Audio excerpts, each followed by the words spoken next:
Good evening. This is the Millennial Entrepreneur coming at you with a video again, and I'm going to be talking today about the difference between the Certified Public Accounting credential and the Chartered Financial Analyst credential. All right, we're going to get into it. So, for a Certified Public Accountant, the requirements are there is a degree requirement. So you will have to have a bachelor's degree in order to be eligible for that credential and also sitting for the exam. And then with that, you have to have at least 150 semester hours, which includes at least 30 hours in accounting, which specifically you have to take auditing, financial accounting, and managerial and tax courses. So here are some of the other requirements that you can see. There's also an ethics exam, and then you're also required to renew every 3 years. Okay. So I've also included my schedule. So because I'm actually currently scheduled to take all four sections of the exam, so I'll be taking these coming up pretty soon. I'm taking reg in June. I'll be taking auditing in July, and then I'll be taking FAR in August, and then I'll be taking Beck in October. So I honestly just part of me even doing this video was really just to hold myself accountable and just to make sure that I would stay on my study habits and getting this exam completed.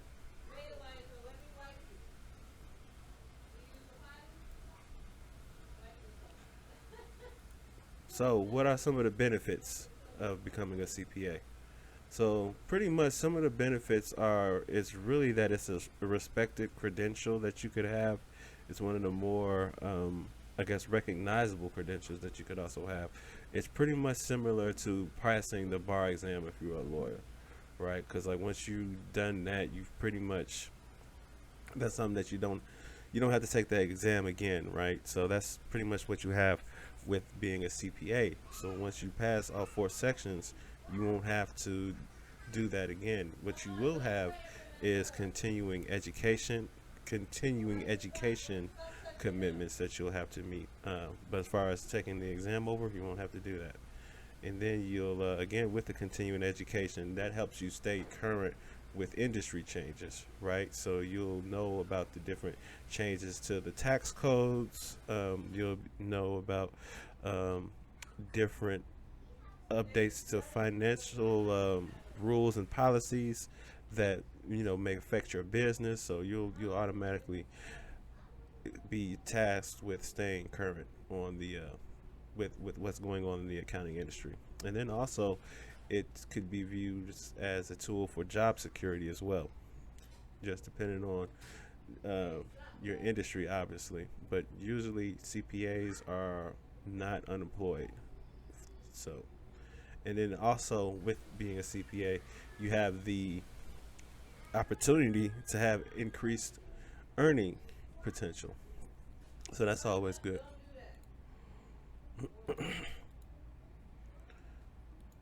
Here are some employment statistics now that we've transitioned over to this slide.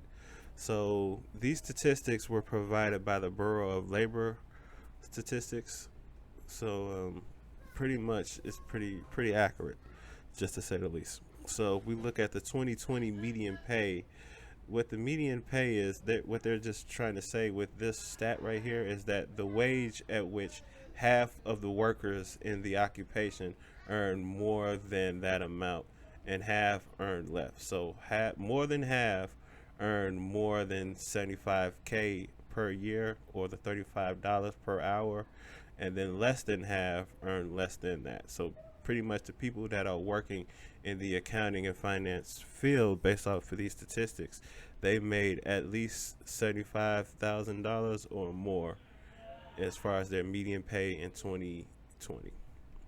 And again, the typical entry level is a bachelor's degree, and the on the OTJ training, there's none, because it pretty much, as an accountant, you're expected to be a subject matter expert once you come into that role. So, no on the job training. If you need to have some additional training, there's plenty of resources that you can refer to that are online, that are free. And I'm not talking about anything like from a college course standpoint. If you could find like a channel on YouTube and basically familiarize yourself with areas that you may be struggling with as far as accounting. And then the job outlook for, and that's 2019 to 2020. So they're saying that there is a 4% projected job outlook growth at 4%, and that's just basically, that's the average growth rate of all occupations that they have. So it's about average. All right. And then the employment change, that just means that from 2019 to 2029, again, they're expected that at least 61,700 jobs will be added uh, in the industry during that time frame. So now I'm moving on. So what is a CFA? Well, a CFA is a chartered financial analyst, and their designation is given to and that designation is given to those who have completed the CFA program and completed acceptable work requirements. The CFA program is a three-part exam that tests the fundamentals of investment tools, valuing assets, portfolio management, and wealth planning. The CFA program is typically completed by those with backgrounds in finance, accounting, economics, or business. CFA charter holders earn the right to use the CFA designation after program completion, application, and acceptance by CFA Institute. CFA charter holders are qualified to work in senior and executive positions in investment management, asset management, and more. So these people who are basically holding these types of roles are working in either portfolio management, research, asset management, consulting, risk analysis, investment banking, pretty much high level type of roles that you'll see in this type of field. So here is a map also provided by the Bureau of Labor Statistics, and what it does is gives an employment breakdown by state for people who are employed as financial and investment analysis. So people that are basically going to have the CFA credential under their title, or with their title. I'm sorry. So as you can see, in Illinois, it's the darkest amount, which is 9,000 to 840 people to 61,920 people who are employed as financial and investment analysts. So quite a few. Uh, and as you can also see, another characteristic that I noticed was that in a lot of the larger, more populated areas, like especially on the coastal parts of the country, you can see that there are a lot more people that have those job titles. And I'm assuming, without doing much research, that is because obviously the larger the population, the more chance that you'll have for people that are needing those services. So it's just kind of like one of those things that you can just put together yourself. So one of the things is that you can just put together yourself. Okay. So now these are the requirements for a chartered financial analyst, right?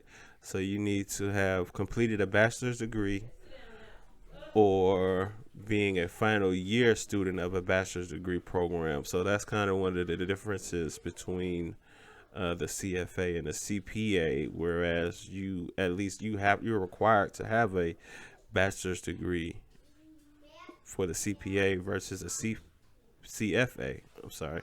You can be in your final year of your bachelor's degree program. Or it says you can also have 4 years of qualified full-time work experience, or having a combination of college full-time work experience that totals to at least 4 years. So that's kind of a bonus with the CFA credential, because it's like it requires you to have a bachelor's degree, but I'm sorry, excuse me, it does not require you to have a bachelor's degree, and you can also use work experience as a work experience to qualify to get that credential. So that's something that's very good to know. Honestly, this was one of the things that I didn't really know until, like, I put this video together, obviously, but I had not really prior to me doing this video, I really was not aware of like what the median salary was for a CFA. Like a CFA's median salary is like 103K, versus we saw the median pay for a CPA in 2020 was 75K, and it's less. And it seems to me, I mean, yes, there is an exam, but it's a 3-part exam versus a CPA. It's a 4-part exam at least, but you also may have to sit for the ethics part of the exam as well. So honestly, yeah, the CPA is the more recognized credential. Being a certified public accountant, you have a lot of tax professionals and management personnel for accounting management, at least. Let me say that have the CPA credential. But from my standpoint, right, I'm not speaking for anybody else, but from my knowledge, I don't know too many people that have either considered getting the CFA credential or thought about it at all. So if you're in school, if you're in an accounting, business, economic type of major, and you're kind of thinking about, what do you want to do after you graduate, becoming a CFA is definitely an option for you. And as you can see, you could be in your final year of your bachelor's program and still be eligible to start taking the exams and getting that credential. All right, this is the millennial entrepreneur, David Jones, realtor at John Green Realtor, and also aspiring CPA candidate.